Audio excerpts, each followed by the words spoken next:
అర్ధరాత్రి శ్రమంగా ఏ నోటీస్ ఇవ్వకుండా మీరు ఎవరో తెలియకుండా నోటీస్ ఏం లేదా మీరు లోపలికి కేసుకున్నారు కేసురండి రాత్రి కేసురండి మేము ఎవరు అంటారు రాత్రి కేసురండి కదండి చెప్పండి.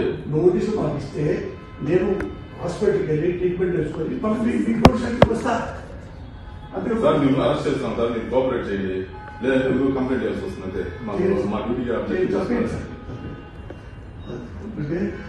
చేతులు ఎక్కడ ఒకటి వినండి సార్ ఆపరేషన్ మా కోఆపరేషన్ చేయండి మీరు పేషెంట్ కూడా ఆపరేషన్ చేయాలా పేషెంట్ కొన్ని వీడియో తీసుకున్నారండి మేము తీసుకున్నాం కూర్చోండి సార్. మీరు రండి please. మా ఇల్లు కూర్చోండి తీసి మీరు రండి ప్లీజ్ కూర్చోండి. కోఆపరేట్ చేయండి